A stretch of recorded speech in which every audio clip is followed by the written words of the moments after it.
yang sudah selesai, UTS-nya udah aman. Jostra, kemudian Nandita, Indi, Ilyas, Muhammad Nur, lalu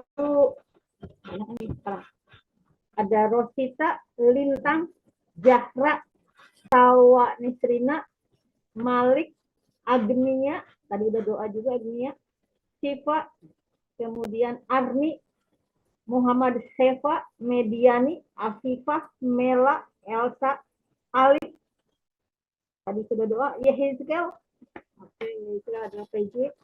Kemudian ada Muhammad Razka, Malik itu sudah tadi, Muhammad Damar, lalu ada Asyatun, kita doa pagi ini juga, Elizabeth, Adinda, Fadia, Kalia, Asna.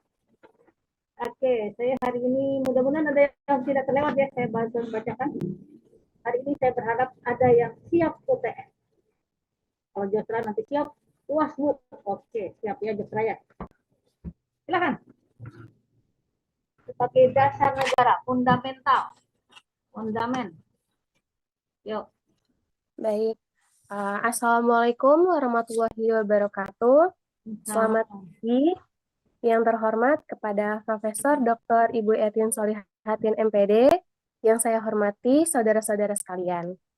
Pada kesempatan kali ini, saya, Nasya Harir Hafsah, selaku moderator dan pemateri yang akan ditemani oleh rekan-rekan saya, yaitu Fitra Nurhandayani, kemudian ada Mela Selviana dan juga Elsa Puspita Maharani sebagai pemateri.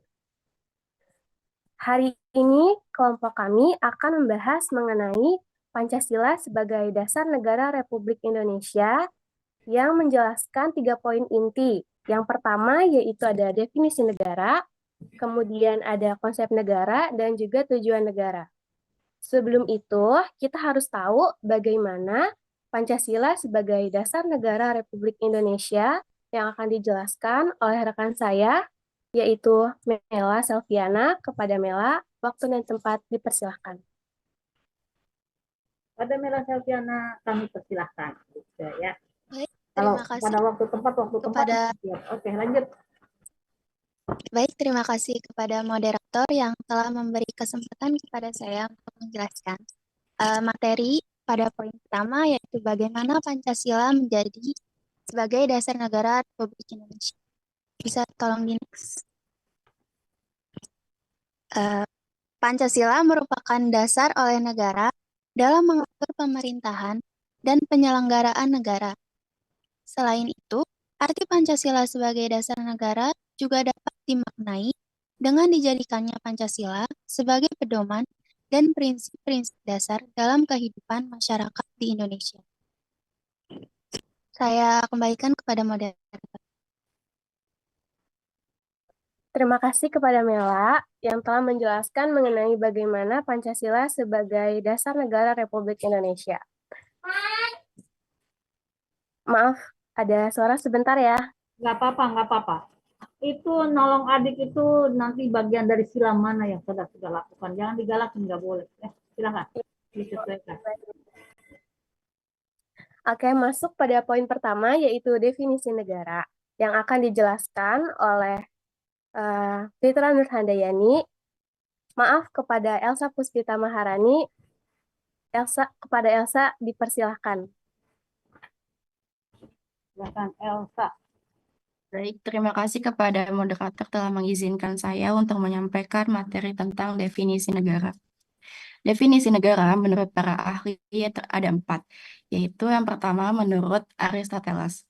Negara ialah persekutuan daripada keluarga dan desa guna memperoleh hidup yang sebaik-baiknya. Oke, Aristoteles ini menggambarkan saat waktu itu masih di Yunani, negara kota ya, polis state.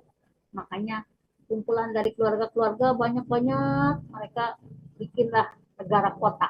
Artinya jadi negara yang di pinggiran, dia membuatnya adalah pinggiran gunung begitu.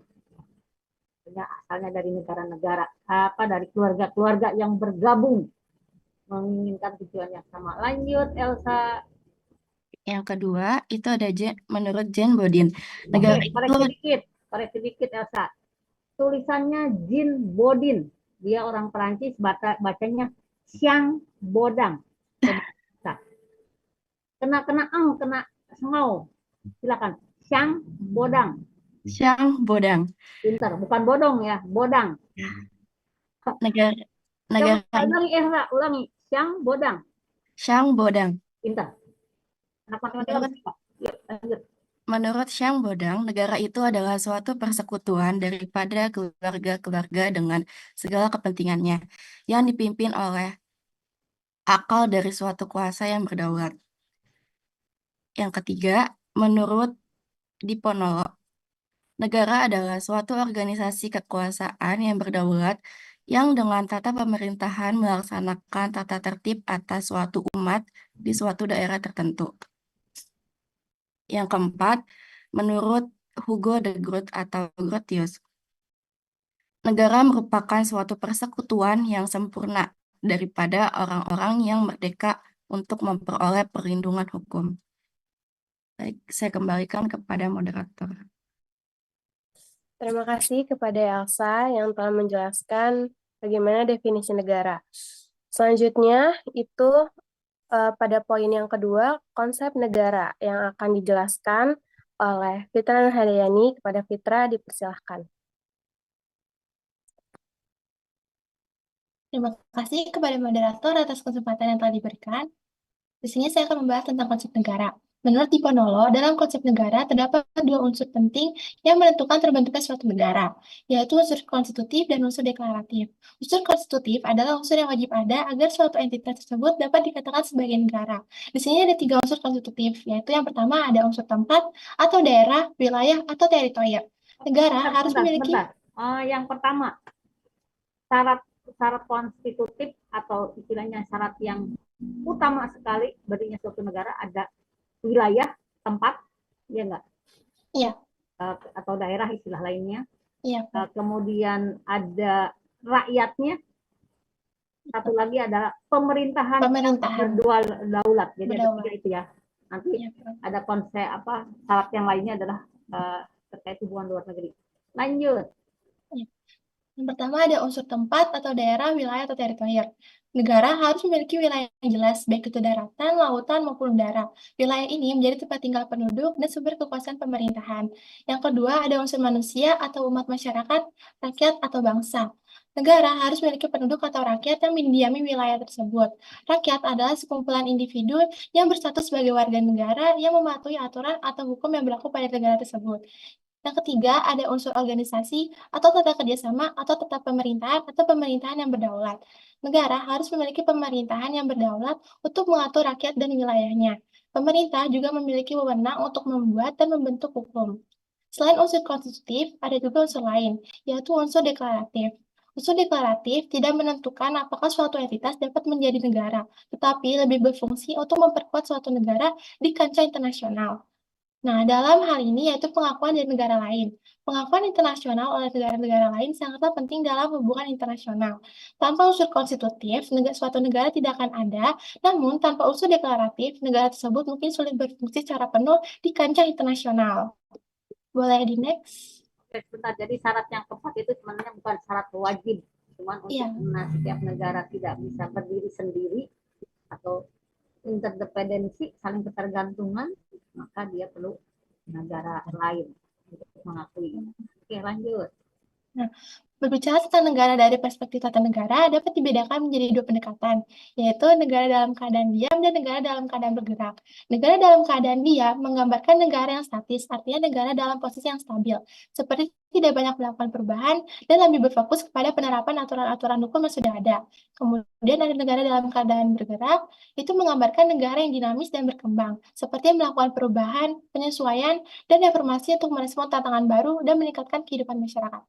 Sekian dari saya, terima kasih. Saya kembalikan kepada moderator.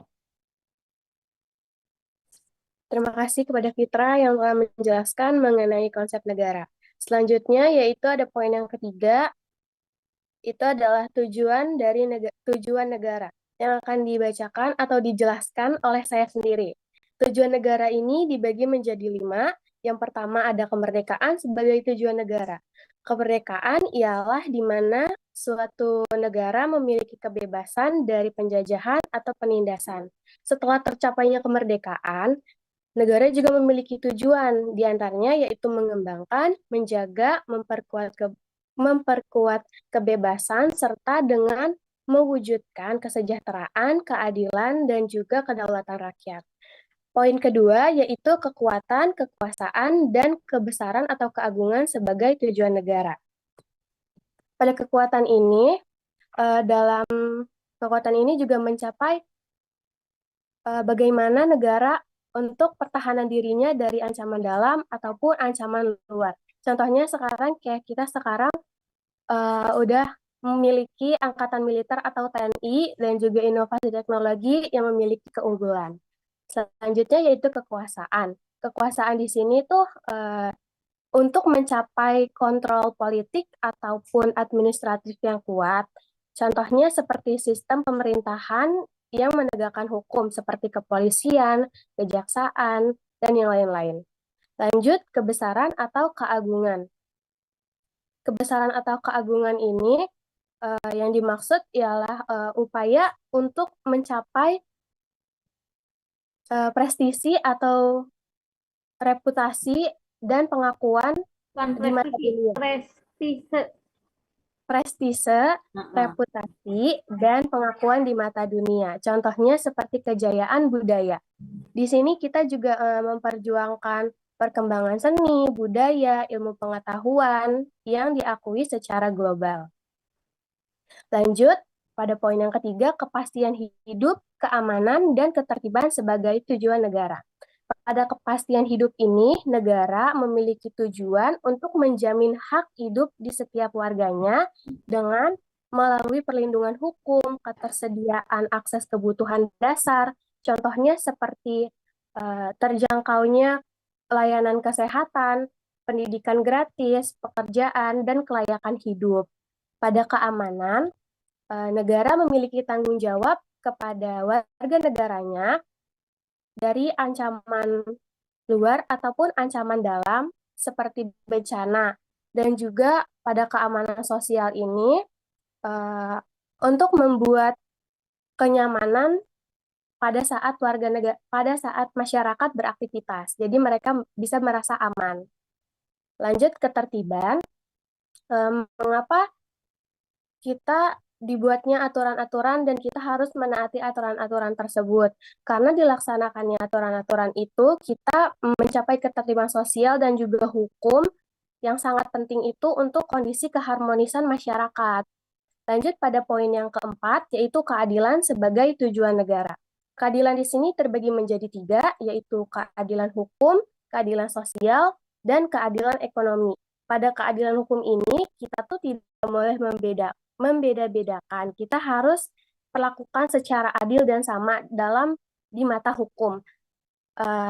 Kita tidak boleh melihat latar belakang dari setiap warga negaranya.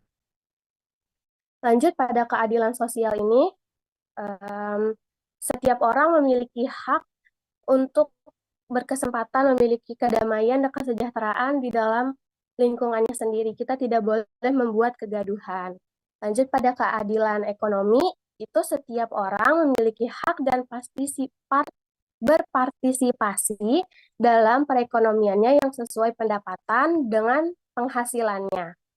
Nah, yang terakhir, yang kelima, yaitu kesejahteraan dan kebahagiaan hidup sebagai tujuan negara. Dalam poin ini, seperti pada poin-poin yang sebelumnya, kita harus mewujudkan dulu untuk mencapai kesejahteraan dan kebahagiaan hidup, seperti ketertiban, keadilan. Nah, baru kita mencapai kesejahteraan dan kebahagiaan hidup sebagai tujuan negara. Nah, ada sedikit informasi lagi mengenai bagaimana cara negara untuk mencapai tujuannya yang akan dijelaskan oleh Mela Selviana. Kepada Mela dipersilahkan.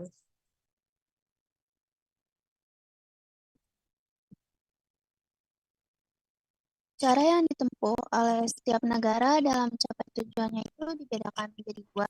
Yang pertama, ada aliran liberal individualisme. Aliran liberal individualisme ini menempatkan individu sebagai pusat dari tujuan negara dengan harapan menciptakan masyarakat yang adil dan juga sejahtera. Contoh dari aliran liberal individualisme ini kebebasan beragama. Jadi setiap individu itu memiliki hak memilih agama yang dianutnya. Kedua, bebas dalam berpendapat dan membuka suara. Yang ketiga, setiap individu juga bebas memilih pendidikan dan juga karirnya sendiri tanpa campur tangan dari pemerintah. Yang kedua ada aliran kolektivis atau sosialis. Aliran kolektivisme ini menekankan kepentingan kelompok atau masyarakat di atas kepentingan pribadi. Contohnya tuh saat pandemi kemarin memakai masker untuk supaya apa sih COVID-19 tidak menular kayak gitu. Terus yang kedua juga ada mematuhi norma dan peraturan untuk menjaga ketertiban negara. Sekian dari saya, terima kasih. Saya kembalikan kepada moderator. Terima kasih kepada Mela. Sekian presentasi dari kelompok kami. Mohon maaf jika ada kurang lebihnya. Mohon dimaklumi. Apakah ada yang ingin ditanyakan?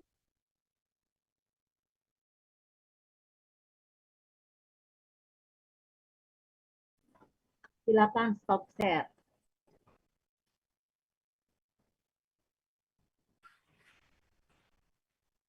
Semua ya, Fitra, Suda, Elsa, Nasya, Mela. Silakan yang mau bertanya. Ada 4 anggota kelompok, nanti kita akan paralelkan. Setelah ini kelompok 5 sambil kelompok 4 berdiskusi.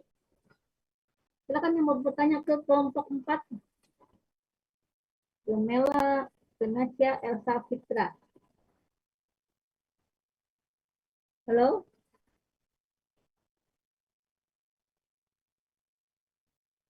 Adina Keiko mau nanya, Afifah, Amelia, Ardi. Wah, ini berarti udah mantap ya. Oke, kalau udah mantap gak ada pertanyaan, berarti nanti siap di akhir kita tanya jawab. Baik, sambil menunggu yang mau bertanya terhadap Citra, Elsa, Nasya, dan Mela, kelompok 4, kita beralih ke kelompok 5. Kalau ada yang lain, kita kembali lagi. Ini, saudara, ada kegiatan camping kah di kampus? Enggak? Enggak ada, karena kelihatan pada lemas nih hari ini. Karena yang kelas bahasa Mandarin, bahasa Inggris, hari ini ada kegiatan. Jadi, di kelas tinggal isinya prodi bahasa Arab. Kelas TBS. Baik. Untuk kelompok 5 ada Muhammad Zikri Sa'ban, selaku nanti akan share PPT, ada Alif Bagas, kemudian Muhammad Yusuf Firman Syah Purba, ini biasanya pinter nyanyi nih kalau Purba, orang Batak. Moderator, selaku moderator, dan Yahya. Silakan dimulai sambil kita nunggu moderator untuk kelompok 4. Silakan cari ya Nasya, siapa yang mau bertanya, chatting ke Nasya boleh, tapi tambah di saya. Silakan Muhammad Zikri.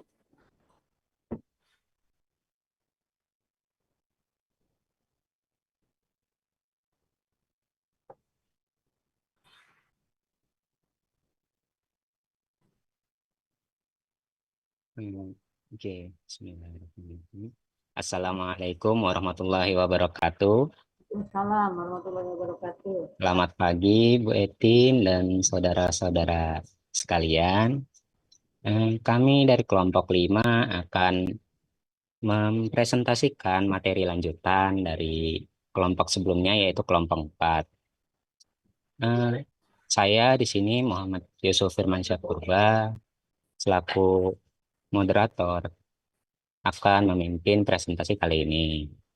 Materi yang pertama adalah urgensi dasar negara yang akan dibacakan oleh saya sebagai pemateri dan juga Saudara Alif Bagas Wicaksono. Oke. Yang pertama adalah saya. Boleh di next. Saudara Zikri. Silakan Zikri, klik slide-nya. Halo Jikri. Zikri. Oke, Ya, terima kasih Jikri. terima kasih. Oh, silakan. Eh. Yusuf. Muhammad Yusuf, ini nabi yang paling ganteng di antara semua ini. Nabi Yusuf ini. Nabi Yusuf di sini minimum hatinya baik banget gitu ya. Ya, terima kasih Bu Silakan, Yusuf. Etin. Baik, yang pertama adalah pengertian dasar negara. Pengertian dasar negara bisa dibagi menjadi tiga, yaitu secara etimologis, secara terminologis atau secara istilah, dan secara teoretik. Secara etimologis, istilah dasar negara maknanya identik dengan istilah grand norm atau norma dasar, yang artinya Bukan granul bacanya. Norm. Jadi baca ada R-nya tapi langsung ke M, norma gitu. grand norm. Ya, grand norm. Jadi apa Grand. norma dasar? Grand bahasa kerennya. Grand norm. Ya, Bu. Terima kasih Bu Etin. Eh, dengan istilah grand norm atau norma dasar, Hah? Nah, kalau yang ini bacanya ide. Ide. Reh itu hukum, ide itu cita-cita. Ide. Atau ide lah, boleh. Bacanya begitu boleh. idea. Pintar. Iya. Terus, Selanjutnya, idea atau cita hukum. satu negara, ide itu cita. Jadi cita-cita lah. Jadi Cita-cita hukum. ide. Iya. Idea sama start idea. Ide lah, ide cita-cita. Terus, Start idea, cita negara, dan filosofi grand slide. bacanya filosofis. Gronslah. Filosofis grand slide. Nah, kena H, kena huruf A, karena dia bahasa Belanda. Filosofis Gronslah. Ulangi coba. Gitu. Filosofis grand slide. Iya, siapa tahu Yusuf suatu saat jadi presiden kan ngomongnya nggak salah kan, enak gitu ya nggak? Amin. Iya, Bu. Silakan, Atau dasar filsafat negara. ulangi, filosofis Gronslah. Filosofis grand slide. Gronslah. Grand slide. Kena H betul, Gronslah. G itu bacanya kena H, Gronslah. Grand slide. Oke, lanjut Yusuf. Ya, Bu. Baik, terima kasih Bu Eti. Selanjutnya yang kedua adalah secara terminologis atau secara istilah. Dasar negara dapat diartikan sebagai landasan dan sumber dalam membentuk dan menyelenggarakan negara. Dasar negara berfungsi sebagai prinsip pokok untuk pijakan dalam berbagai aspek-aspek kehidupan dalam kenegaraan. Lalu yang ketiga ada secara teoretik. Istilah dasar negara mengacu kepada pendapat Hans Kelsen, disebut a basic norm atau grand norm. Oke, grand norm. Grand norm. Oke, lanjut. Ini, Bu. Menurut Hans Kelsen, dasar negara adalah norma dasar yang tidak memiliki norma lain di atasnya. Lalu untuk kesimpulan dari ketiga pengertian tersebut dapat disimpulkan bahwa dasar negara merupakan suatu norma dasar dalam penyelenggaraan bernegara yang menjadi sumber dari segala sumber hukum sekaligus sebagai cita hukum idea baik tertulis maupun tidak tertulis dalam suatu negara.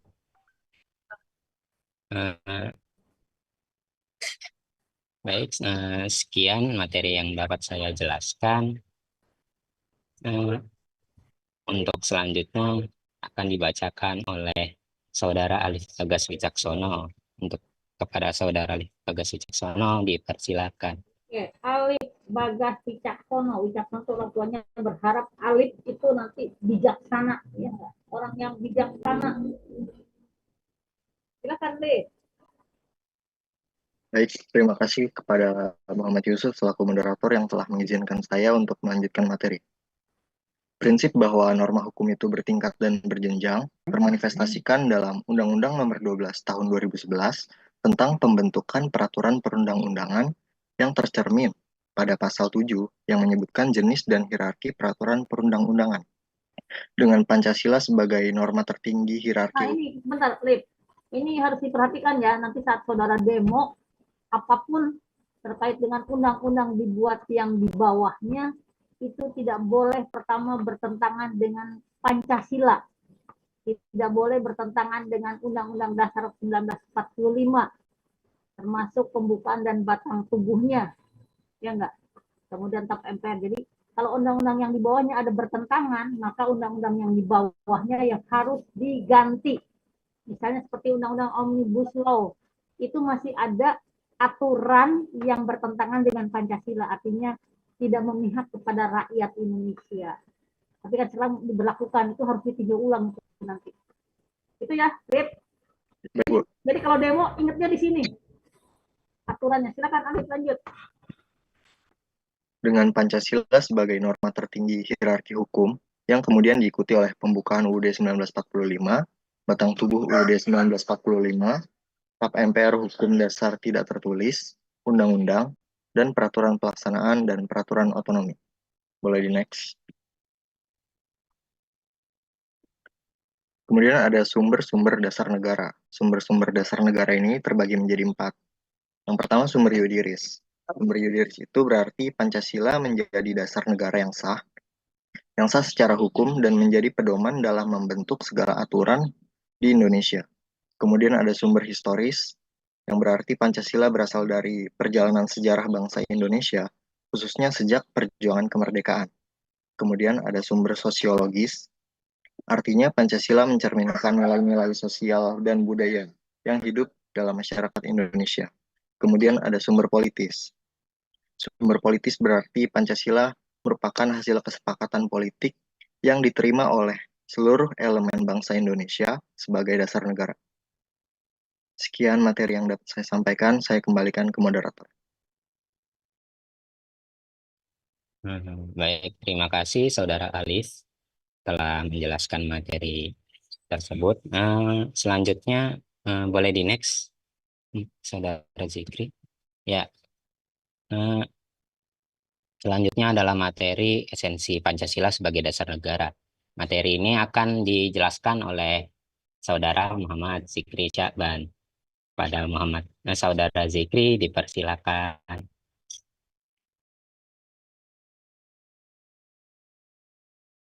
Baik, terima kasih kepada moderator telah memberikan saya kesempatan untuk menjelaskan materi esensi Pancasila sebagai dasar negara.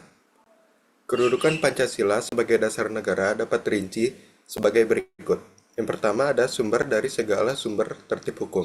Pancasila menjadi landasan untuk semua peraturan hukum di Indonesia, yang berarti bahwa setiap peraturan yang dibuat harus sesuai dengan prinsip-prinsip Pancasila. Selanjutnya, meliputi suasana kebatinan dari Undang-Undang Dasar 1945 yang menunjukkan hubungan spiritual antara Pancasila dan konstitusi negara. Selanjutnya ada cita hukum dan cita negara. Pancasila tidak hanya menjadi hukum tertulis, tetapi juga mengandung cita hukum, yaitu tujuan moral yang ingin diwujudkan oleh negara. Selanjutnya ada norma moral bagi penyelenggara negara. Semua pejabat dan penyelenggara negara harus menjadikan Pancasila sebagai pedoman moral dalam menjalankan tugas mereka. Ini termasuk pemerintah, partai politik, dan golongan fungsional yang memegang kekuasaan negara. Yang terakhir ada semangat abdi Undang-Undang Dasar 1945. Pancasila adalah jiwa dari Undang-Undang Dasar 1945, memberikan semangat yang abadi kepada seluruh pelaksana pemerintahan untuk menjunjung tinggi moralitas bangsa. Mungkin itu saja. Itu saja yang dapat saya sampaikan mengenai materi esensi Pancasila sebagai dasar negara. Saya kembalikan ke moderator. Oke, terima kasih Saudara Zikri sudah menjelaskan materi esensi Pancasila sebagai dasar negara. Selanjutnya boleh di next, Saudara Zikri. Ya, selanjutnya adalah materi urgensi Pancasila sebagai dasar negara. Materi ini akan dijelaskan oleh Saudara Zikri kembali dan Saudara Yahya Ayasi. Kepada Saudara Zikri dan Saudara Yahya dipersilakan. Baik, terima kasih moderator. Bentar, Saya akan menjelaskan moderator urgensi Pancasila sebagai dasar negara. Untuk memahami urgensi Pancasila sebagai dasar negara, dapat menggunakan dua pendekatan. Yang pertama ada pendekatan institusional atau kelembagaan. Pancasila diwujudkan dalam struktur dan kelembagaan negara seperti konstitusi, hukum, serta lembaga-lembaga pemerintahan. Yang kedua, pendekatan human resource. Pancasila juga diterapkan dalam konteks pengembangan individu-individu yang ada dalam negara, baik sebagai warga negara maupun sebagai aparat pemerintah, dengan tujuan membangun karakter yang sesuai dengan nilai-nilai Pancasila. Itu saja yang dapat saya sampaikan. Materi selanjutnya akan dijelaskan oleh Saudara Yahya.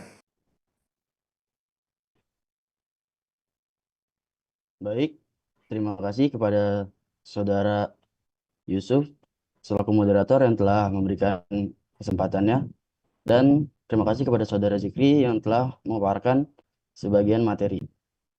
Baik, selanjutnya saya akan memaparkan materi urgensi Pancasila dalam dasar negara. Yang pertama, hubungan Pancasila dengan proklamasi kemerdekaan RI. Pancasila memiliki hubungan sebagai landasan filosofi yang mendasari semangat perjuangan kemerdekaan dan menjadi dasar dari proklamasi 17 Agustus 1945. Pancasila juga menjadi alat pemersatu bangsa Indonesia karena memiliki nilai-nilai yang inklusif, toleransi, dan gotong royong. Kemudian, hubungan Pancasila dengan pembukaan UUD 1945. Pancasila dan pembukaan UUD 1945 memiliki hubungan yang formal dan saling melengkapi. Keduanya merupakan dasar negara yang mengatur kehidupan berbangsa dan bernegara. Contohnya seperti hubungan Pancasila dan pembukaan UUD 1945, yaitu pembukaan UUD 1945 mengandung nilai-nilai Pancasila yang menjadi landasan konstitusional bagi negara. Pancasila juga merupakan asas kerohanian dari pembukaan UUD 1945. Kemudian, penjabaran Pancasila dalam pasal-pasal UUD NRI 1945. Pancasila dijabarkan dalam berbagai pasal UUD 1945, terutama dalam hal kewajiban negara untuk melindungi hak-hak warga negara, memajukan kesejahteraan umum, dan ikut serta dalam mewujudkan perdamaian dunia. Next.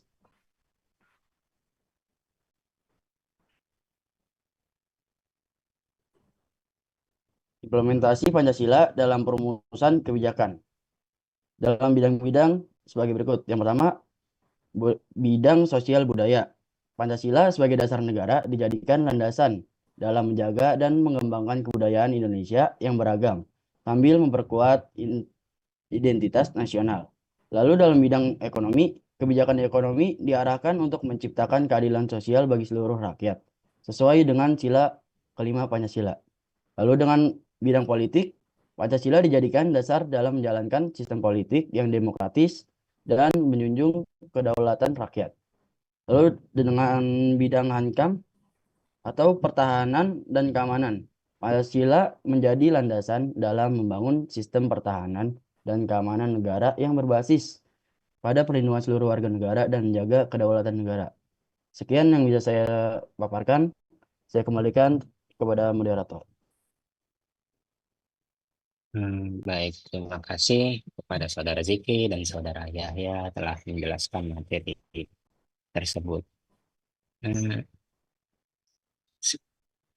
Sekian materi yang dapat kami jelaskan dan mempresentasikan. Jika ada kekurangan dan salah kata mohon dimaafkan. Selanjutnya adalah sesi tanya jawab. Bagi yang ingin bertanya boleh dipersilakan raise hand. Iya. Untuk yang bertanya dibatasi 4 pertanyaannya oleh dua pertanyaan laki-laki dan 2 perempuan. Sebelumnya terima kasih. Ada Ilya, sebentar ya, saya catat dulu Ilya dan Muhammad Raska.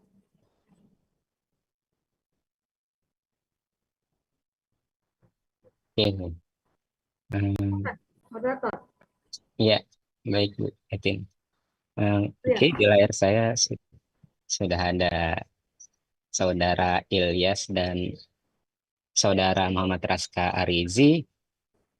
Baik, untuk yang pertama Saudara Ilyas Fauzan dulu. Kepada Saudara Ilyas dipersilakan untuk bertanya. Untuk mengaktifkan mic-nya. Oke, Ilyas siap-siap Baik, untuk doa akhir. apakah suara saya terdengar? Terdengar ya. Ya. Nanti siap-siap doa Oke, akhir. baik Ibu. Ya. Sebelumnya saya mohon maaf belum bisa mengaktifkan fitur kamera karena situasi Apa-apa. kondisi yang tidak memungkinkan. Oke, Disesuaikan pertanyaan semuanya. baik Ibu, pertanyaan saya adalah tadi yang sudah dijelaskan oleh Bagas mengenai peraturan tertinggi di Indonesia dari atas sampai bawah. Nah, pertanyaan saya yaitu mengapa Pancasila berada di posisi tertinggi peraturan yang ada di Indonesia, Ibu? Sekian, terima kasih. Baik. Tinggi. Ya, siap. Baik. Muhammad Raska Arizi udah dicatat ya. Yusuf Zikri. Iya, terima kasih Saudara Ilyas Ya. Sudah bertanya. Selanjutnya Saudara Raska boleh diaktifkan mikrofonnya. Ya, terima kasih. Maaf, ada apa terdengar? Iya, terdengar. Mungkin akan beralih ke tadi sempat disinggung Sedang oleh ini. Sedang speak up. apa, Bu? Speak up. Halo, suaranya Speak up. Oh, ya. Enggak. Oke, tadi mungkin sempat disinggung oleh Zikri bahwasanya Pancasila itu sebagai sumber dari segala tata tertib yang ada di Indonesia. Nah, saya ingin bertanya, mengapa Pancasila dijadikan sebagai sumber dari segala tata tertib yang ada di Indonesia? Sekian. Baik, terima kasih Saudara Raska atas pertanyaannya. Baik. Saya tanya untuk Yusuf, Alif, Yahya, Muhammad Zikri. Ini ada 2 pertanyaan, jadi semuanya harus bicara ya yang 4, sehingga saudara aman. Perlu diskusi atau mau dijawab langsung? Saya tanya dulu. Mau diskusikan dulu berempat atau mau jawab langsung? Iya, kira-kira Diskusikan dulu. kami diskusikan dulu. Baik. Edwin. Silakan kelompok 5 berdiskusi dulu. Kelompok untuk bertanya ke kelompok 4 ada nggak ke kelompok 4? Untuk kelompok 4 belum ada pertanyaan, Ibu. Belum. Oke, nanti ditanya saya ya. Baik, Ya. untuk kelompok 5 terkait pertanyaan Ilyas dan M. Raska, mengapa Pancasila ditetapkan sebagai sumber dari segala sumber hukum atau peraturan perundang-undangan adalah yang tertinggi? Kenapa? Karena Pancasila itu kan adalah dasar negara, fondasinya suatu negara. Jadi karena fondasi suatu negara dia akan kokoh kuat berdirinya suatu negara, itu berdasarkan fondasinya ataukah berdasarkan landasannya atau basic norm, yang basic norm. Nah, tentu karena dia sebagai dasar negara, maka apapun aturannya yang ada di negara ini, sumbernya harus tidak boleh bertentangan dengan Pancasila. Makanya Pancasila diletakkan di paling yang tertinggi, gitu ya. Meskipun kita melihat bahwa Pancasila itu ada tertulisnya di alinea keempat pembukaan UUD 45, tapi status dia adalah yang tertinggi kan dia sebagai dasar negara. Implikasinya apa?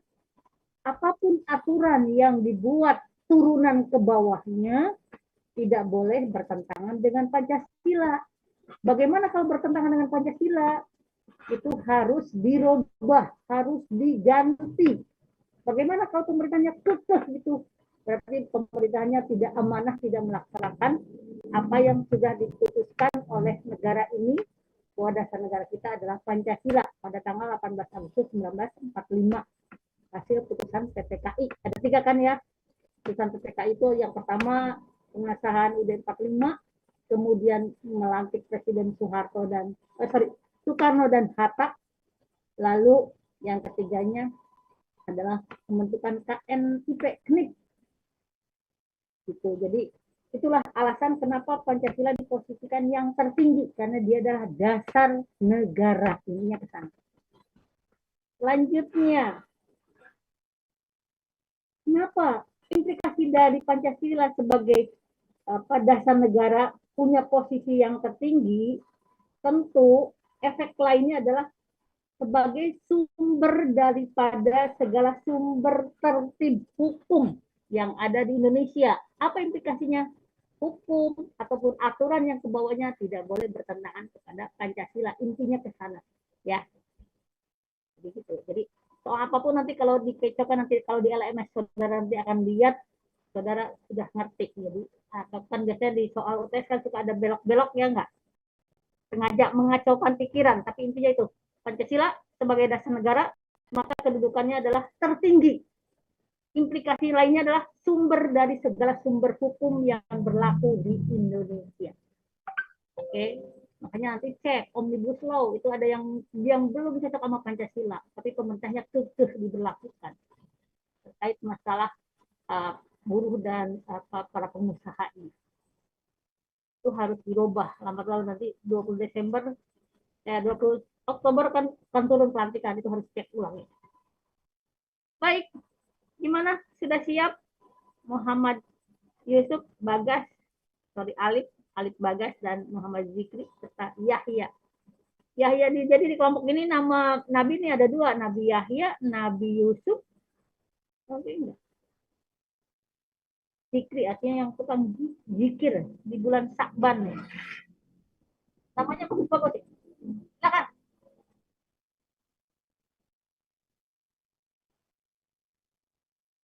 Yuk.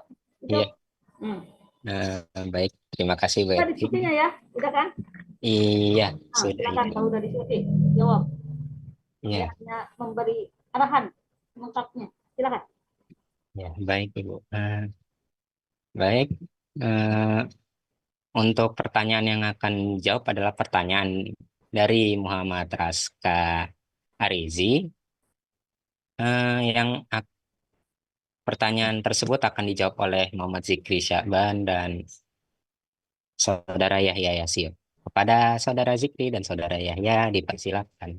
Oke, Zikri dan Yahya akan menjawab punya pertanyaan Raska Muhammad Raska Arizi ya. Oke. Iya Ibu.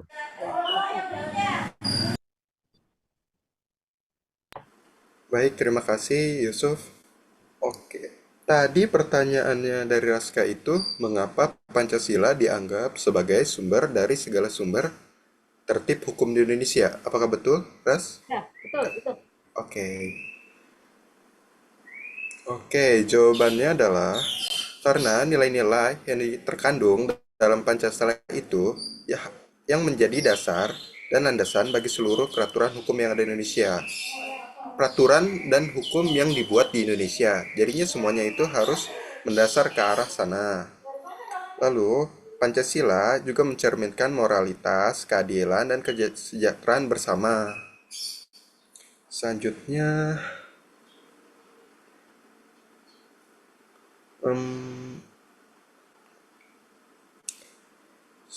kenapa seperti itu? Karena dalam hierarki peraturan perundang-undangan, Pancasila itu berada di paling atas. Cita hukum. Itu paling atas, ya yang top skornya di atas. Ya, terus apa lagi ya? Ada urutan dia yang pertama dan yang utama. Ya, juga secara filosofis Pancasila itu pedoman dasar yang mendasari seluruh aspek kehidupan. Seluruh kehidupan negara, baik di bidang politiknya, ekonomi, sosial, maupun budaya. Mungkin itu saya dari saya. Filosofis Brons lah. Oke, Iya. Tapat. Ya, bagus.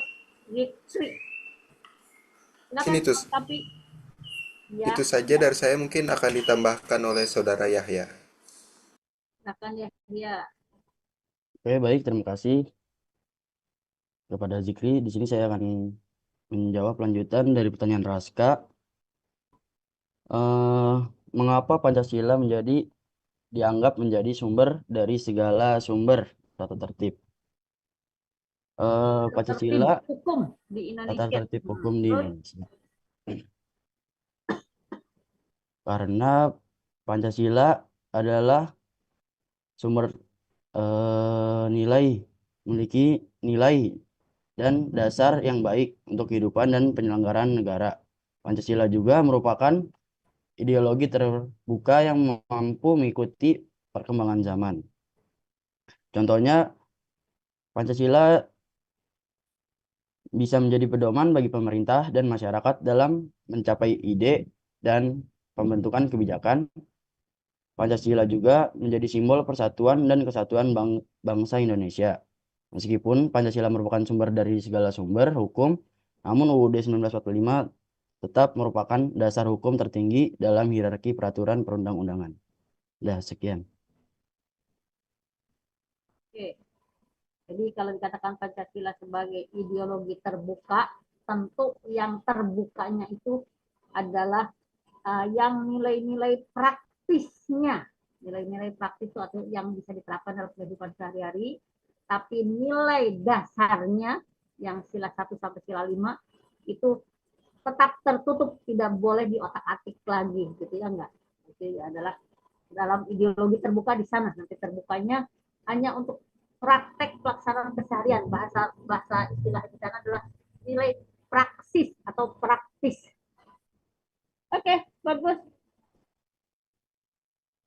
Yahya, selanjutnya Jikri. Oh, Jikri sudah tadi. Yahya sudah kembali ke moderator Yusuf. Kembalikan boleh ke penanya Raska. Gimana Raska? Dengerin tadi ya. Terima kasih Bu Etin. Sudah cukup, Bu. Oke, udah cukup katanya. Baik. Siap lah nanti kalau tanya UTS ya. Biar Raska juga lepas dari UTS ya. Lanjutnya, itu. Ya, selanjutnya sebelumnya terima kasih kepada Muhammad Zikri, Saudara Zikri dan Saudara Yahya telah menjawab pertanyaan dari Saudara Raska. Dan selanjutnya adalah pertanyaan dari Saudara Ilyas yang akan dijawab oleh dan dijelaskan oleh Saudara Alif Bagas Wicaksono. Kepada Saudara Alif dipersilakan. Bentar, Alif Bagas, Yusuf mau jawab yang mana? Berdua ya sama Yusuf ya. Biar sama-sama punya nilai menjawab. Baik. Ya. Nah, karena kelompok 4 nggak punya nilai menjawab ini. Ya, lanjut. Baik, terima kasih kepada Muhammad Yusuf telah mempersilakan saya. Pertanyaan Ilyas tadi, mengapa Pancasila menjadi puncak peraturan tertinggi di Indonesia? Menurut beberapa artikel yang saya baca, Pancasila itu bukan puncak tertinggi, tetapi yang puncak tertingginya itu UUD 1945. Nah, Pancasila itu merupakan... koreksi, yang tertinggi adalah Pancasila, kemudian UUD 45. Urutannya ke sana. Ya. Artikel mau dicek siapa penulisnya, karena sekarang sudah ada mulai orang miring kiri, miring kanan. Waspada itu ya, walaupun itu artikel. Jadi menurut Undang-Undang Nomor 12 tahun 2011 atau menurut kata urutan peraturan perundang-undangan yang pertama itu adalah Pancasila, UUD 45, kemudian TAP MPR, kemudian Perpres atau undang-undang pengganti gitu ya, istilahnya darurat itu. Silakan lanjutkan, Bagas.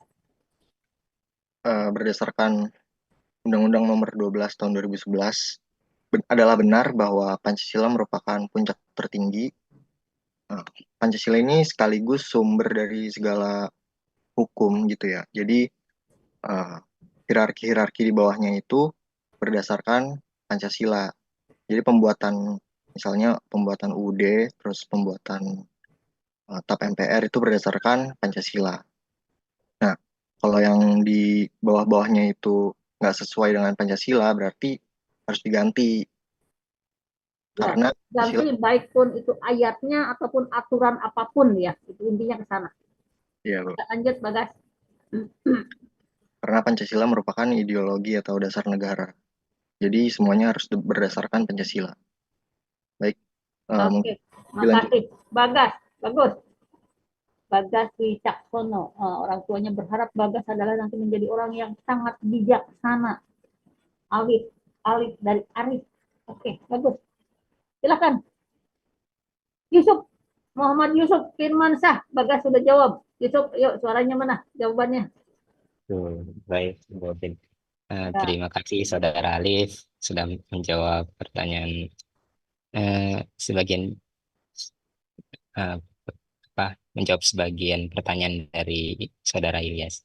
Oke, ya, saya Ilyas akan ini punya menambahkan. sama nama Nabi nih ya. Ilyas, Yahya, kemudian Yusuf. Ini nama-nama Nabi. Jadi saudara harus jadi orang yang baik ya.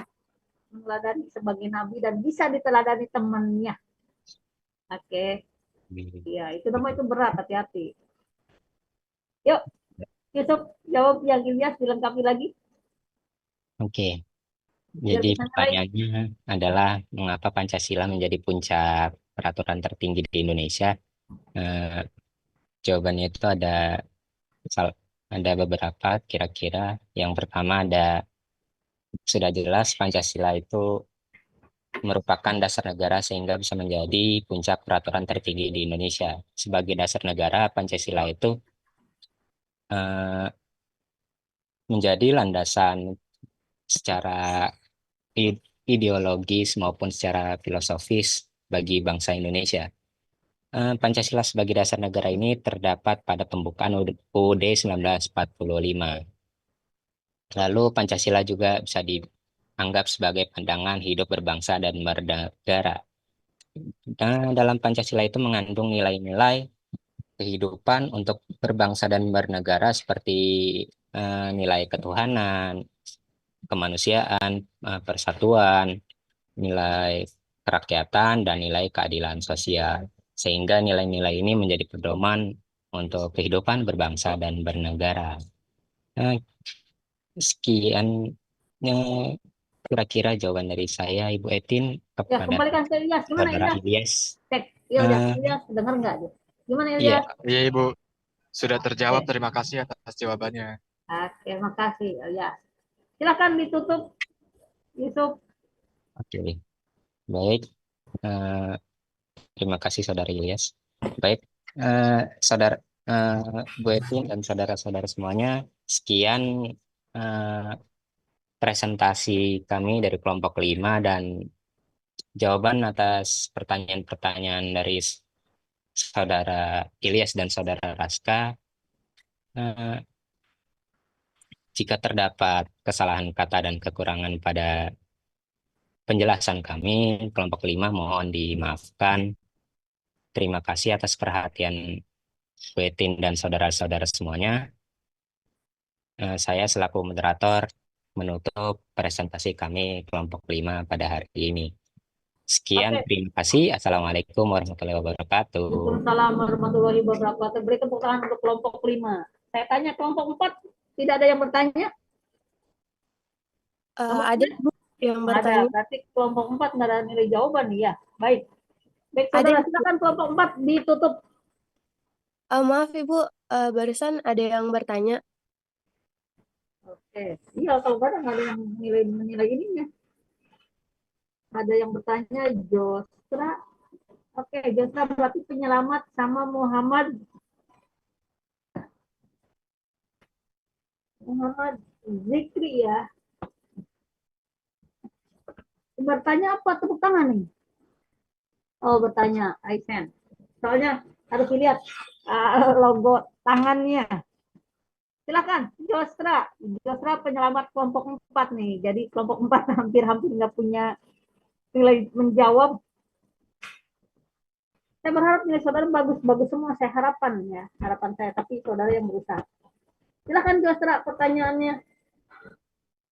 Jostra Brian Social Daily. Brian itu artinya otak. Jadi Jostra tuh harus jadi anak yang cerdas. Ini Jostra nama di sini udah berat nih. Jadi harus jadi anak yang cerdas, anak yang terbaik. Harapan orang tua membuktikan itu. Dan Jostra sudah mulai menitiknya. Silakan Jostra.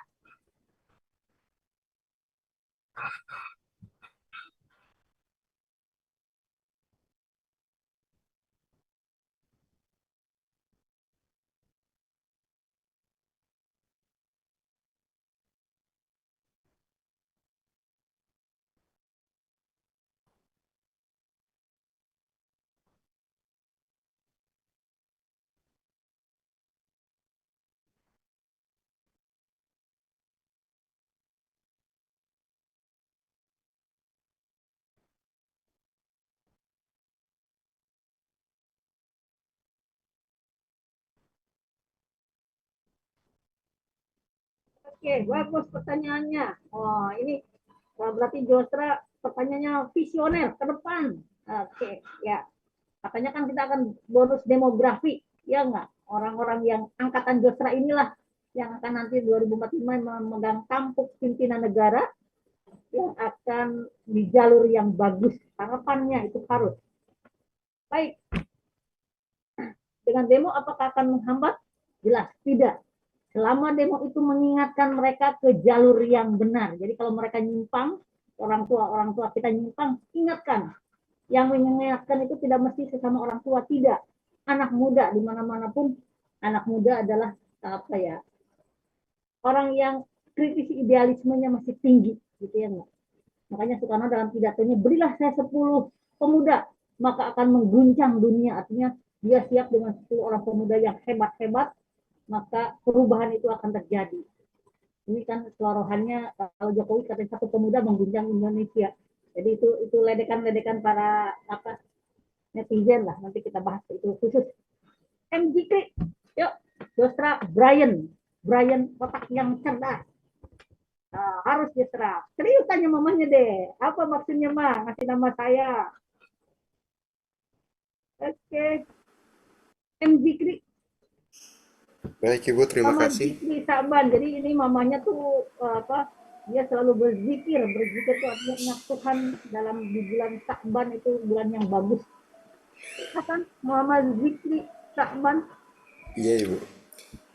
Tadi kan ada penjelasan tentang negara itu dalam keadaan diam dan bergerak. Nah, ingin bertanya, itu cara menentukan suatu negara dalam keadaan diam atau bergerak itu seperti apa? Lalu, apakah ada ciri-cirinya untuk menentukan negara itu dalam keadaan diam atau bergerak? Oke. Jadi cirinya. Baik, ada 2 pertanyaan bagus-bagus nih dari Josra dan Muhammad Zikri untuk Citra, Elsa, Nasya, dan Mela Selviana. Perlu diskusi dulu atau tidak? Waktu kita sudah jam saya, jam 9:07. Kelompok 4 bagaimana? Ini Ibu sudah siap mau jawab nih kelihatannya. izin untuk mengulang pertanyaan dari Jostra. Oke, Josra minta diulang. Tolong ya. Baik.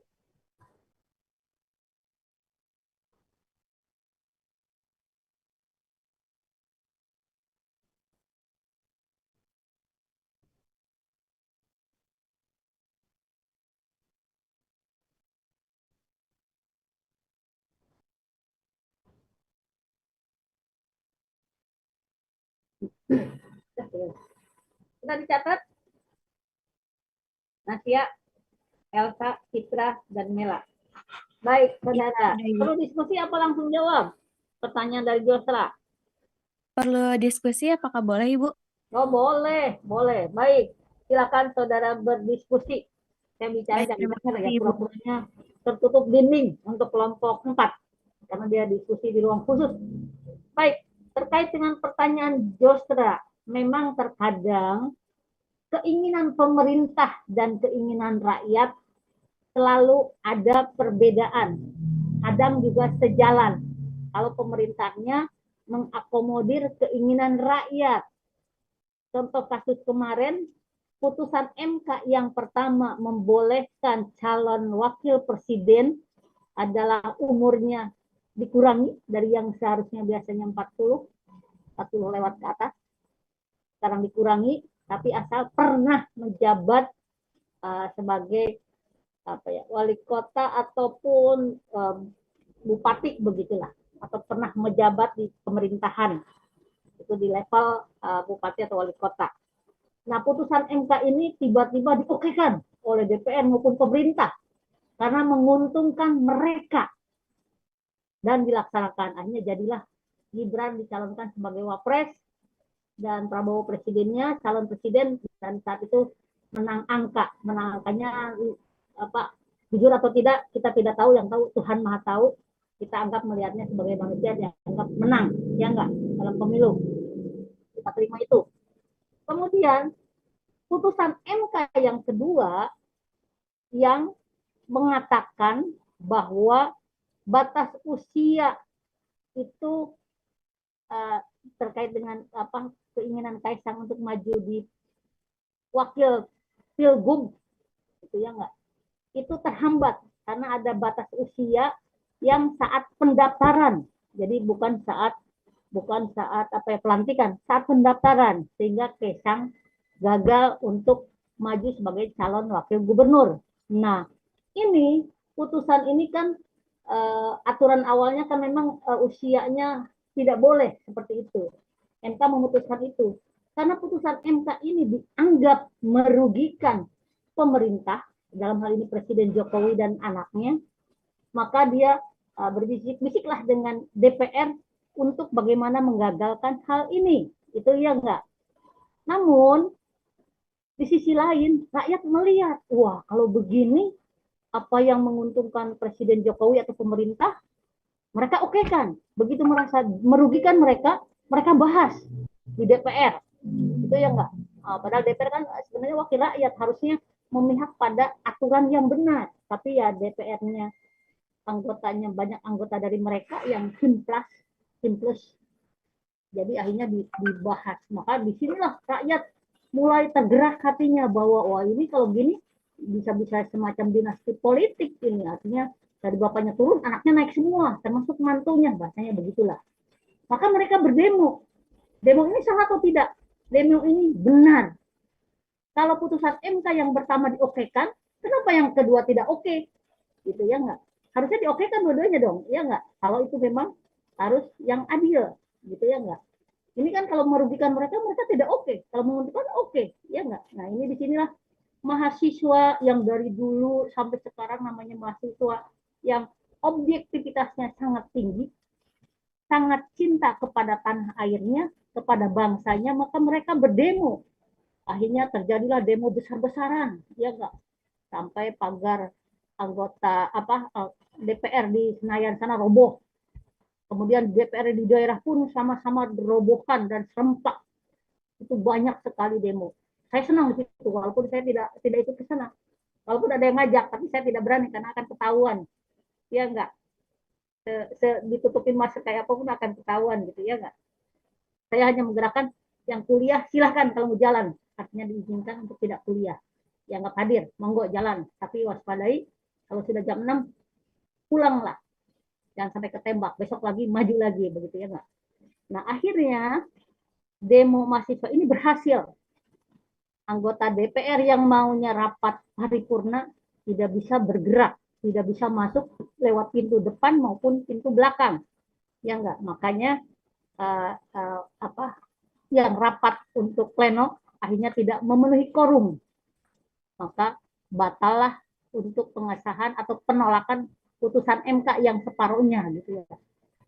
Akhirnya dia karena mereka belum memutuskan bahwa seperti apa nanti undang-undang dasar, undang-undang pilkada, demo terus berlangsung, ya enggak. Nah, karena demo terus berlangsung, akhirnya sampai DPR mengatakan dia akan taat kepada putusan MK dan diundangkan dengan PKPU-nya itu, akhirnya mereka diam, mahasiswa berhenti. Nah kalau mereka bohong lagi kan mahasiswa akan bergerak. Tapi orang mahasiswa ada jeli juga. Kalau mahasiswa bergerak terus, walaupun sudah diokekan, mereka istilahnya mengeluarkan bahwa aturannya tetap sesuai apa yang MK putuskan. Ini bisa aja di satu sisi Jokowi melihat, wah ini rusuh, perlu nih keluar dekrit. Nah, hati-hati, dekrit nanti nasibnya mirip zaman Soekarno mengeluarkan dekrit disalahgunakan oleh Soeharto. Makanya Soeharto bisa naik. Soekarno di penjara, diputuskan sesuatu yang jelek lah. Dalam hal ini yang sekarang undang-undang dicabut dianggap PKI. Padahal bukan. Masa sih perumus Pancasila dianggap PKI? Logikanya secara mahasiswa yang anak muda tidak masuk. Makanya Bambang Sucipto sekarang dicabutlah Undang-Undang TAP MPR nomor 67 nomor 33 tahun 67 itu seperti itu. Ya, masa sih pencetus Pancasila adalah orang PKI. Pancasila sendiri adalah ketuhanan, logikanya nggak masuk. Tapi karena politis itu hati-hati Josra. Politis itu memang seperti itu. Jadi makanya nanti Josra pun kalau difitnah orang, wah Josra tentu tidak orang Nasrani yang tidak taat, gitu ya nggak? Itu harus bela sama Josra, buktikan bahwa saya tidak taat. Saya setiap minggu ke gereja, saya segala macam lah melakukan hal itu ya. Jangan diam. Oke. Nah, akhirnya demo ini apakah akan mengganggu terkait dengan bonus demografi cita-cita 2045 bahwa kita akan menjadi negara yang maju, kemudian ekonomi bagus, dan adalah Indonesia emas. Ini akan terjadi manakala mahasiswa terus waspada, tetap kuliah, tapi begitu ada ngaco, turun ke jalan. Tapi begitu tidak aman, pulang cepat-cepat. Sesuai waktunya, nanti besok maju lagi. Ya enggak? Saya dulu ikutan tahun 98. Dulu saya mahasiswa. Kalau sekarang nangkepnya gampang gitu ya. Kalau dosen ditangkapnya gampang. Jadi kita hanya mengizinkan mereka yang mau demo, ya silahkan. Tapi jaga kesehatan, jaga keamanan begitu. Oke, jadi itu akan terjadi, Josra, tetap bonus demografi 2045 akan terjadi, kita menjadi Indonesia emas, dengan catatan, kalau kita memiliki bonus demografi, tentu kita harus investasi. Investasinya apa? Josra, Indi, Zikri, Muhammad Yusuf, kemudian Fitra, Elsa, Nasya, Mela, lalu misalnya lagi diskusi sekarang, ada Alif, ada Yahya, dan semuanya yang ada di sini, termasuk Josra, itu tetap semangat, tetap belajar terus sampai berhasil. 2045 berarti kisaran sekarang 2024 ya. Berarti kisaran 21 tahun lagi ya enggak? 21 tahun lagi berarti Josra umur sekarang berapa? 17-an? Anggaplah 17-an ya Josra ya. Oke, 19 ditambah 21. 40 ya? Nah, 40 berarti Josra sudah siap jadi pejabat negara yang baik, yang brilliant, otak cerdas. Bukan nafsu yang cerdas, tapi otak yang cerdas. Karena kalau suka porno, katanya kalau di CT scan, otaknya menyusut. Nah, Josra karena mamanya ingin yang brilliant, yang cerdas, jangan kali-kali ngintip yang porno. Kalau ngintip yang porno, cepet-cepet aja. Kalau orang Islam bilangnya istighfar. Kalau Josra apa? Bahasa Josra di Kristen.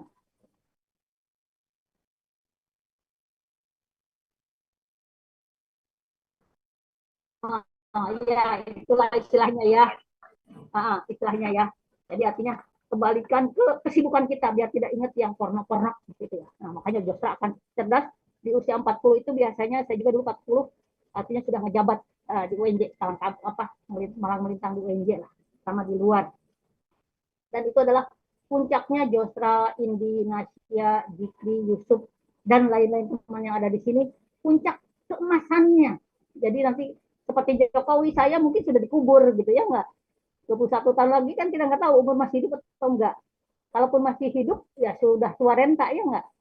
Sekarang aja sudah dibantu obat begitulah, rumah sakit ya enggak? Nah, Josra lah dan kawan-kawan yang terus akan menikmati kehidupan ini akan membawa negara ini ke arah kemajuan dan kesejahteraan. Jadi demo harus terus dilakukan selama pemerintahan yang akan berjalan ini, selama Josra masih kuliah, masih kerja, masih posisi baru masuk kerja, PNS ataupun bukan di swasta, itu tetap kontrol mereka. Karena berikut 2045 saudara yang di ruangan Zoom inilah yang akan menjadi pejabat negara, yang mengatur negara. Makanya harus hafal Pancasila sebagai dasar. Apapun yang menyimpang, ganyang. Tapi jangan sampai begitu atas, ini saya sudah jadi menteri nih di usia 40 tahun, biarin aja dah, bodo amat dah. Jangan, ya ini ya, harus terus berjuang. Nasya, oke. Jadi tidak akan terganggu, justru akan semakin tercapai. Jangan biarkan, nanti kalau Prabowo misalnya membungkam kita untuk bicara melanggar pasal 28 sampai J, demo lagi gitu, demonya tapi jangan sendiri-sendiri, bareng-bareng gitu ya. Jangan sampai Josra diamankan, artinya dimasukkan otak, dibunuh tanpa ketahuan itu ya. Oke. Kemudian Zikri, apa itu keadaan diam, keadaan bergerak, itu mah gampang lah. Siap-siap Nasya. Saya kembalikan ke Fitra, Elsa, Nasya, dan Mela. Baik, terima kasih Ibu. Kelompok kami akan menjawab pertanyaan dari pertanyaan Zikri dulu yang akan dijawab oleh Elsa, Dan oleh Fitra dan juga Mela. Fitra Pada dan Mela Mela. dikatakan. Nanti harus terima kasih ya kelompok 4 kepada Josra dan Zikri. Saudara diselamatkan bisa jawab. Baik. Oke, lanjut. Ini namanya PJ yang cerdas. Yuk, silakan Fitra dan Mela Selviana. Baik, Ibu, sebelumnya terima kasih kepada Zikri yang udah memberikan pertanyaan kepada kelompok kami. Ya, semua kelompok kami dapat nilai menjawab. Oke, makasih Zikri. Terus lanjut jawabannya dia apa? Sebelum itu saya izin mengulang pertanyaannya ya, Ibu. Ya, boleh. Mengenai cara atau ciri-ciri negara dalam keadaan diam atau negara dalam keadaan bergerak. Saya akan menjelaskan ciri-ciri negara dalam keadaan diam. Negara dalam keadaan diam itu stabilitas hukum dan aturan. Negara dalam keadaan diam ini cenderung fokus pada mempertahankan status, yaitu seperti aturan hukum, peraturan, dan sistem pemerintahan yang sudah ada. Lalu masyarakatnya itu cenderung tenang, jadi tingkat kejahatannya itu rendah dan masyarakatnya itu mematuhi norma-norma dan aturan yang ada di negara tersebut. Lalu yang ketiga itu ada minim perubahan. Negara dalam kondisi diam ini tidak banyak melakukan perubahan dalam kebijakan, sistem sosial, ataupun ekonomi. Negara ini lebih terfokus pada menjaga ketertiban dan keamanan, serta memastikan bahwa aturan-aturan yang ada dipatuhi. Selanjutnya untuk negara dalam keadaan bergerak, saya akan dibantu oleh Fitra. Kepada Fitra dipersilakan. Silakan Fitra. Oke. Ya, Makasih Mela. Di sini saya akan silakan. Di sini saya akan menjelaskan ciri-ciri negara dalam keadaan bergerak. Yang pertama itu adanya inovasi dan perubahan kebijakan. Negara dalam keadaan bergerak cenderung aktif dalam menciptakan kebijakan baru dan melakukan reformasi untuk menyesuaikan diri dengan perkembangan zaman. Yang kedua, adanya pemerintahan yang dinamis. Pemerintahan tidak hanya menjaga tatanan yang ada, tetapi juga aktif melakukan perubahan dan penyesuaian untuk menghadapi tantangan yang baru. Kemudian yang terakhir ada progresif dan responsif. Negara bergerak untuk merespon kebutuhan dan keinginan rakyatnya. Negara bergerak cepat untuk mengikuti perubahan global seperti digitalisasi, hak asasi manusia, dan peraturan lingkungan. Nah, di sini Indonesia itu termasuk ke dalam negara dalam keadaan bergerak karena terus-menerus melakukan reformasi politik, hukum, dan ekonomi untuk menyesuaikan diri dengan perubahan zaman. Nah, contohnya seperti yang kita ketahui, yang lalu-lalu adanya revisi UU Pilkada yang sempat menimbulkan keramaian atau demo. Nah, karena keputusan itu hanya memberi manfaat kepada satu kelompok saja, sehingga kita sangat dirugikan. Sekian dari saya. Terima kasih Fitra Nur. Nur itu cahaya. Jadi cahaya Fitra, artinya Fitra itu harus dalam kondisi menuju cahaya kebenaran. Ini mamanya nih pengen nih Fitra ya buktikan itu. Dan karena Fitra cerita digitalisasi, tentu ini harusnya nanti Fitra kalau jadi menteri Kominfo ya, gantikan Budi Arif berikutnya, karena Budi Arif ternyata suka porno juga, iya enggak, di akunnya begitu dicek. Cuman sayang nih, kita harus waspadai. Roy Suryo kan dilaporkan ke Barreskrim, ya enggak, artinya kan kebebasan berbicara terkait kebenaran itu pun saudara harus waspadai, karena ada orang-orang yang inginnya kita dipenjara, dibungkam. Kalau negara sudah dibungkam, tidak demokrasi lagi, habislah negara kita. Itu jangan sampai terjadi ya. Apalagi mahasiswa kan kreativitasnya tinggi. Oke. Makasih Fitra Nur. Udah jelas ya, Zikri? Ya Ibu, jelas. Ya, silakan Fitri. Zikri ini udah penolong kelompok 4 memberi pertanyaan sehingga kelompok 4 bisa menjawab dan dapat nilai. Selanjutnya dari Josra untuk Elsa dan Nasya. Nasya Harir. Ya, baik. Selanjutnya akan dari pertanyaan Jostra akan dijawab oleh Elsa dan juga saya. Sebenarnya terima kasih kepada Jostra yang sudah menanya kepada kelompok kami dan membuat kami dapat nilai menjawab. Oh iya, diskusikan gitu, ada discussion nilainya. Lanjut, ya silakan. Untuk Elsa, boleh dipersilakan. Yuk, Elsa. Baik, saya akan mengulang pertanyaannya terlebih dahulu. Pertanyaannya adalah, jika kegiatan demokrasi berlanjut, apa upaya Demonstrasi. ya Nah, demonstrasi demo. demonstrasi berlanjut, apa upaya dan tujuan cita-cita tahun 2045 akan terganggu? Jadi di sini saya akan memaparkan beberapa gangguan yang akan terjadi ke depannya, upaya gangguannya. Yang pertama itu adalah keterbatasan fokus pada isu jangka panjang. Jadi pemerintah itu hanya terfokus pada isu-isu jangka pendek aja, dan pembangunan pendidikan, kesehatan, dan pembangunan itu bisa berkelanjutan, bisa terabaikan. Oke, bentar. Koreksi dikit. Justru pembangunan akan berlanjut dengan baik manakala tetap ada koreksi dari rakyat. Dalam hal ini rakyatnya adalah rakyat anak muda mahasiswa, itu tetap harus, jadi biar mereka tidak kebablasan terjerumus. Cuman demonya nanti jangan merusak fasilitas. Demo sekedar tidak hancurkan mereka biar terbuka matanya, itu boleh. Undang-undangnya pun ada, berdemonstrasi itu ada, boleh. Lanjut. Elsa. Baik, Ibu, terima kasih atas koreksinya. Yang kedua, ada polarisasi yang meningkat. Jika masyarakat semakin terpolarisasi, hal ini bisa menghambat dialog dan kolaborasi antar kelompok, mengurangi efektivitas kebijakan yang diusulkan.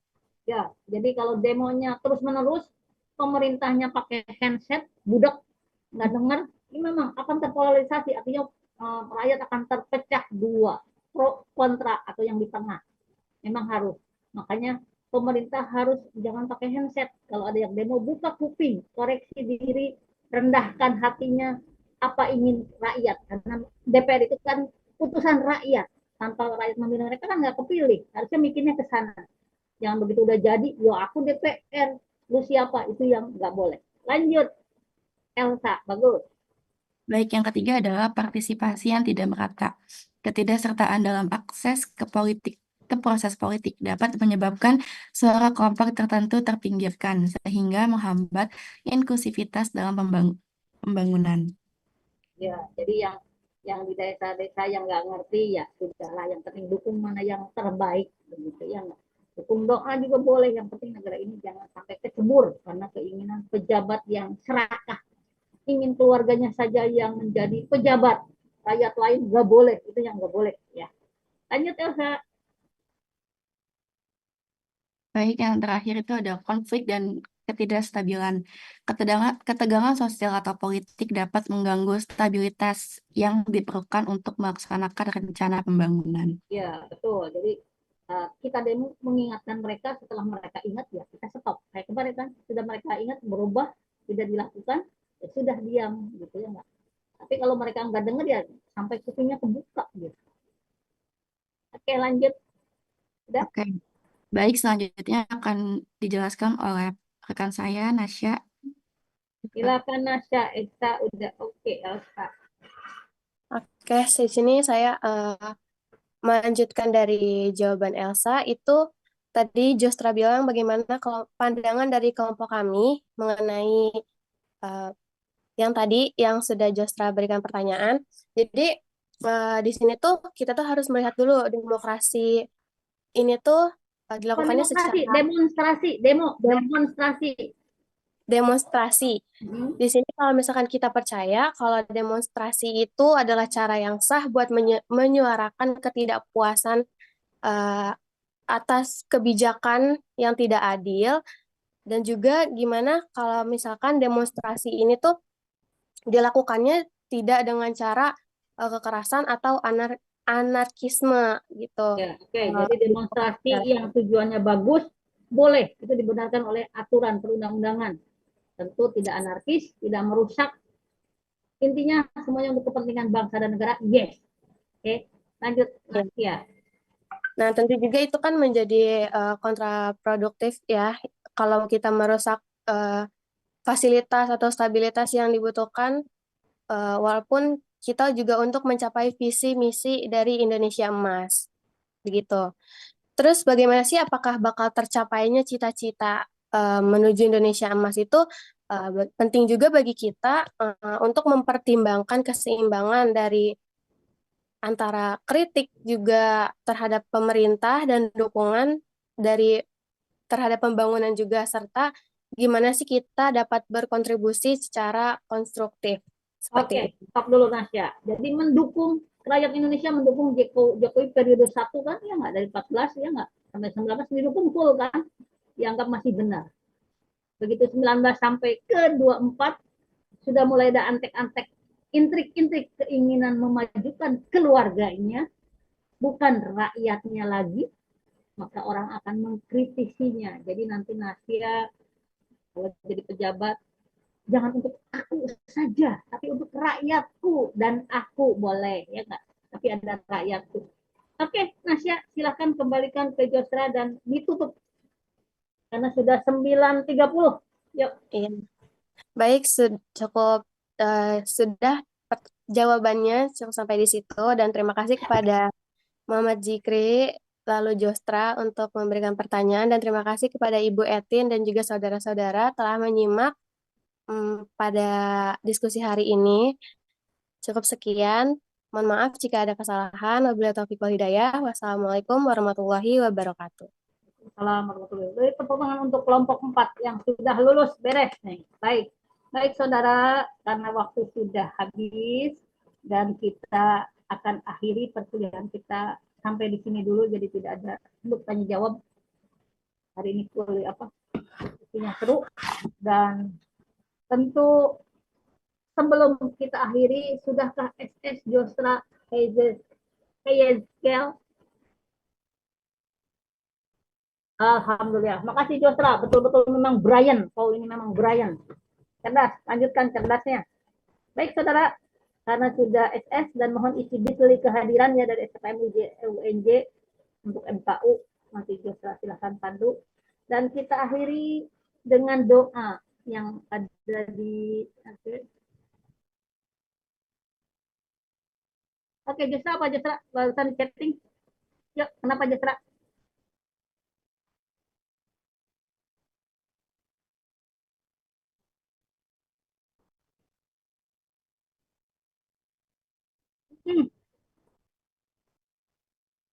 Benar, sebentar, Nandita. Terus Fitra dan Kesha dan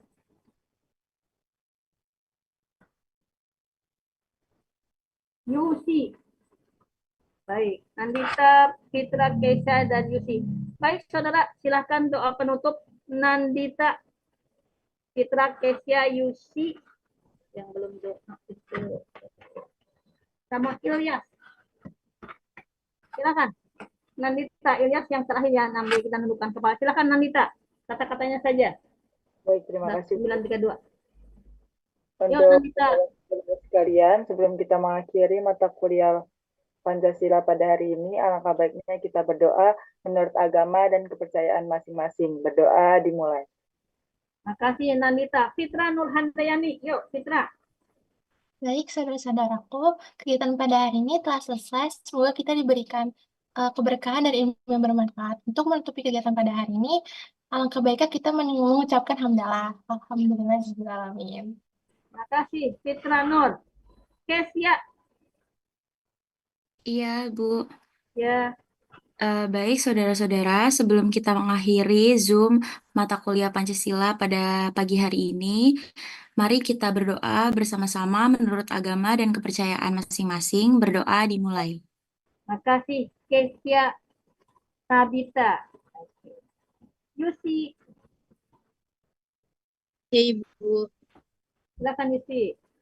Baik, saudara-saudara semua, sebelum mengakhiri Zoom mata kuliah Pancasila pada pagi hari ini, alangkah baiknya kita berdoa sesuai agama dan kepercayaan masing-masing. Berdoa dimulai. Makasih Yusi. Silakan Ilyas. Oke, sebentar. Mela. Baik, Ibu. Oke, Ilyas silakan.